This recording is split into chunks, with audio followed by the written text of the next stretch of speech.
Ce soir, je vous emmène sur les bords de la Méditerranée, dans les Bouches-du-Rhône, le long des hautes falaises du Cap Canaille. Là-bas, une ville se cache au bout de la vertigineuse route des Crêtes. Une ville rendue célèbre par l'activité maritime de ses chantiers. Ce soir, nous partons découvrir La Ciotat, sous le signe des grues et des portiques des chantiers navals. Ce décor a pourtant failli disparaître il y a quelques années. Depuis peu, on assiste à la renaissance, ici, des chantiers. Sébastien fait partie de ces jeunes entrepreneurs qui ont relancé l'activité en misant sur le yachting de luxe. Ça a commencé en naviguant tout petit sur le bateau de mes parents et rapidement j'ai décidé que j'en fabriquerais. Alors, au départ, je voulais qu'il soit en bois absolument. Pourquoi le bois? Parce que c'est un matériau que j'aime. Et un groupement de propriétaires marseillais avait acheté une épave et ils m'en ont confié la restauration. Vous aviez quel âge? J'avais 20 ans. Et confiance, là, quand même. Effectivement, ils m'ont fait confiance. Donc j'ai restauré ce bateau, ça a fait pas mal de bruit médiatiquement, il y a eu quand même pas mal d'articles et j'ai profité de tout ce bruit pour créer ma boîte. Donc 3 ans après, j'ai réussi à mettre en construction le premier bateau qui s'appelait le Petit Moulin. Qu'est-ce qu'on ressent quand on a fabriqué son premier bateau? Une fierté et en même temps, on a envie de faire le suivant pour faire mieux, pour changer les choses qu'on trouve qu'on n'a pas fait parfaitement. C'est quand même extraordinaire ces grues. C'est Ouais. un beau décor. C'est pas seulement un décor, on s'en ton sert. décor. On s'en sert, c'est un outil super important pour nous. D'ailleurs, ce bateau qu'on a construit, on l'a mis à l'eau avec ce grand portique. Le catamaran là? Ouais. Vous voulez le visiter? Ah oui.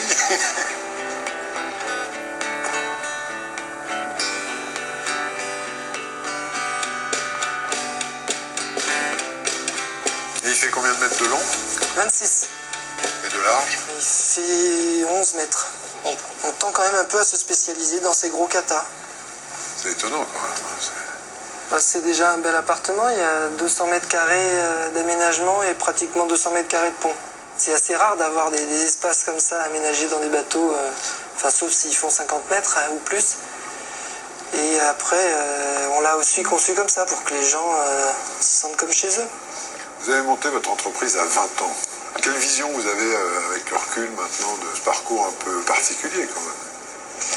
Bah, que c'est l'intérêt d'avoir 20 ans, c'est l'inconscience. Et puis sinon, c'est peut-être un peu tôt quand même pour avoir beaucoup de recul, mais non, c'est une aventure passionnante. Voilà, le résumé, c'est vraiment ça. Bon, bah écoutez, je vais vous en prendre 3 ou 4 comme ça, puis Très bien. je suis sûr que ça plaira à l'équipe Thalassa.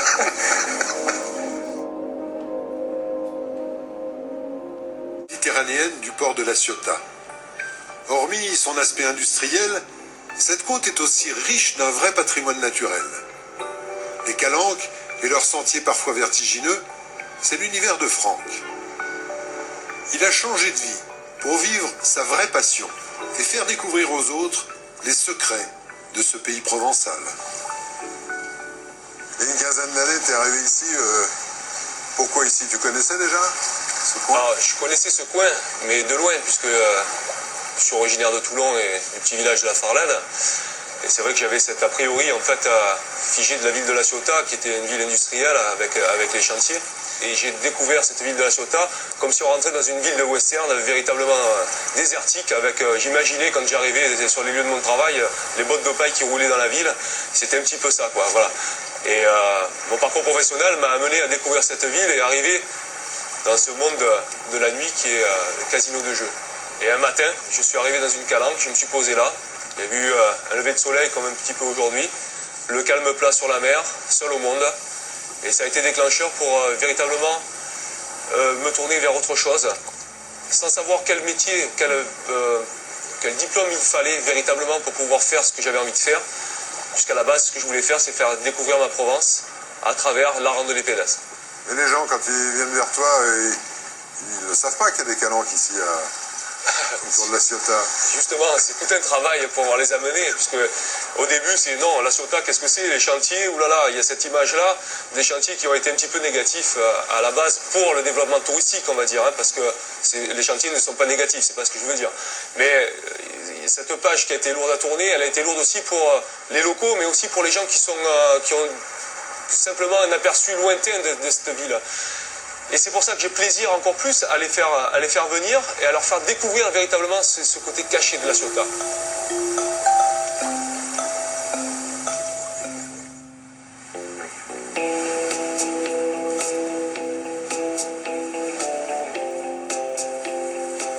On est au cœur de la falaise souveraine et on est à peu près à 300 mètres d'altitude au niveau par rapport à l'eau. Quand tu dis qu'il faut lever les yeux, ici c'est pas le cas. S'arrêter, il faut s'arrêter. Il vaut mieux s'arrêter pour. Là, il vaut mieux regarder où on pose les pieds, c'est vrai que là on est en plein cœur de la falaise. Donc avec un sentier un peu escarpé. Et au final ça fait monter un petit peu l'émotion. Hein.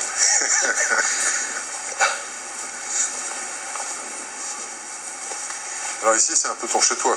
Tu viens te retrouver avec toi-même, quoi. Exactement, c'est un endroit que j'ai découvert par une petite expérience, on va dire, de repérage. Et quand je suis arrivé là, ça a été magique pour moi, quoi. Donc je me suis vraiment posé ici. Et c'est là que j'ai fait un flashback, en fait, sur ma vie. Et ça a été déclencheur pour faire véritablement découvrir ce secteur que j'adore, quoi. Mais ici, il y a une âme qui correspond tout à fait à mon caractère. Quelque chose qui prend aux tripes et qui fait que voilà, on est posé sur l'instant et puis on a envie de pleurer, quoi. Et tu emmènes quelquefois des marcheurs ici? J'emmène quelquefois les marcheurs, mais les marcheurs privilégiés. Merci. Voilà.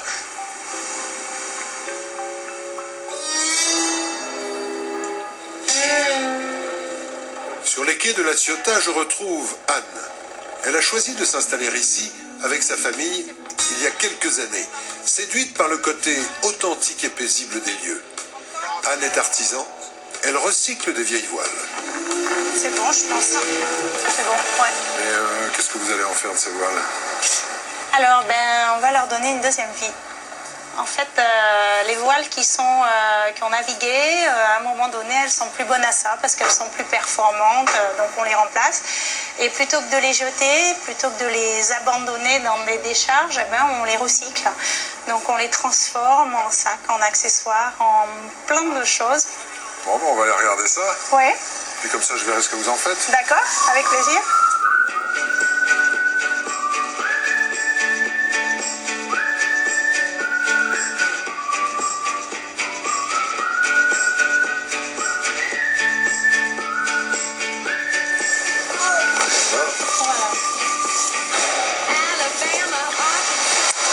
Donc dans une voile comme ça qui est très, vous avez vu, c'est rigide. Voilà, c'est très rigide. Et surtout quand il y a des surépaisseurs, là on est dans des choses très difficiles. Donc en fait là on va pas demander aux ateliers de faire des petits produits à retourner, on va plutôt faire des choses volumineuses. C'est réalisé vraiment dans l'idée que derrière il faut que ça soit simple. Je vous montre le sac fini. Donc ça donne ça. Donc c'est un petit sac un peu urbain, un peu féminin. Donc ça c'est un sac 100% solidaire, puisque 100% réalisé dans les ateliers d'aide par le travail. Mais comment c'est venu cette idée?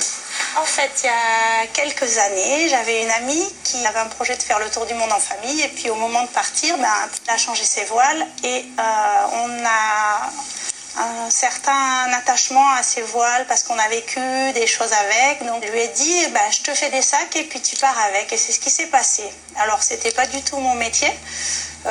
J'avais juste une machine à coudre pour le plaisir parce que c'était une époque où j'étais en congé maternité. Et puis voilà, du coup c'est venu comme ça.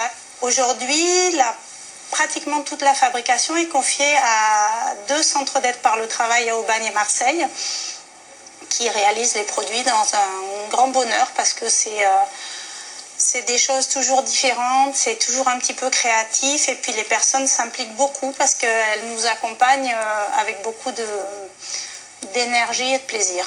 Pourquoi vous avez choisi La Ciotat? On a aimé le côté pas du tout dénaturé parce que comme c'était une ville de chantier, il n'y avait pas de touristes comme on pouvait le voir sur plein d'autres villes du littoral. Enfin nous ça nous a toujours plu, ces grues. On a toujours aimé, pour nous c'était quand même un hommage à tout ce qui avait existé avant.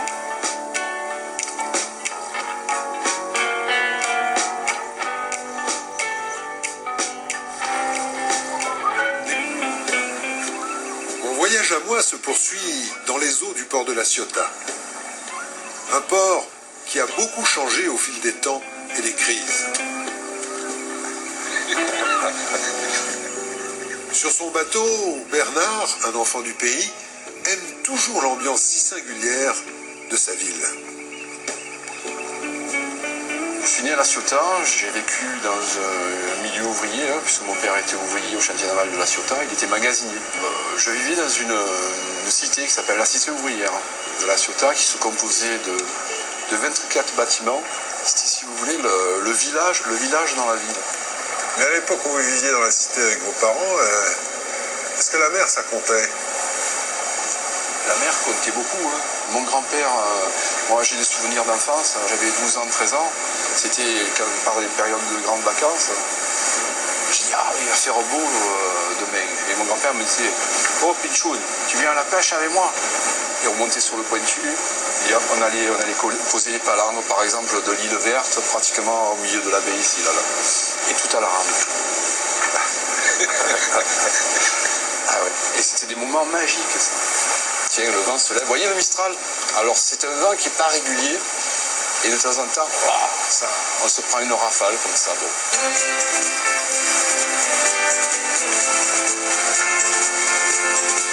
Voilà.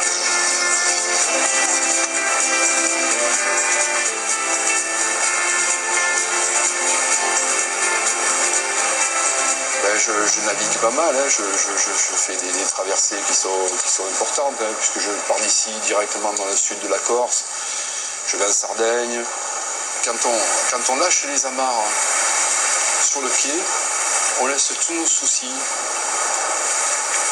et on rentre dans un nouveau monde.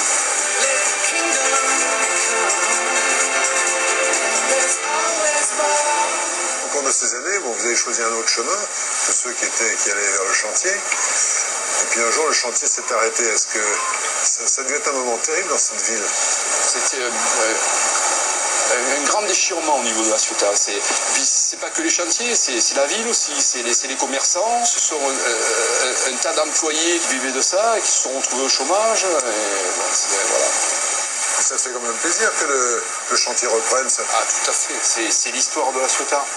L'histoire de La Ciotat, c'est le chantier naval. C'est vrai qu'il faut garder ce site-là au moins et pas le transformer en une marina où les grands tchèques et les grandes personnes de ce monde viendraient se dorer la plume au niveau de ce site-là. Ce site-là doit rester maritime. Il y a aussi ces grues derrière qui sont un petit peu, je dirais, des sentinelles du désert qui se soulèvent comme ça au milieu d'un site industriel et qu'il faut absolument garder. Même je ferais mieux, moi, je les habillerais, je les repeindrais mieux, je ferais un jeu de lumière dessus. Parce que les gens trouvent ça laid, moi je trouve ça très beau. J'ai vécu avec toute mon enfance, il faut absolument qu'elle reste.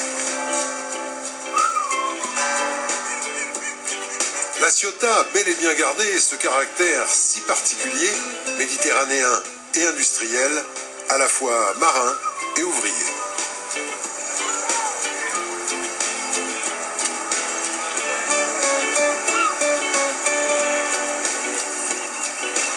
Voilà un tour du monde qui s'achève dans le joli petit port de La Ciotat.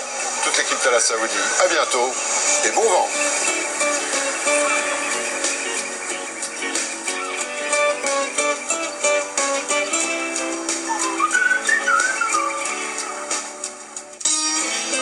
Rejoignez-nous sur le site internet de l'émission. Vous y trouverez les coulisses des tournages,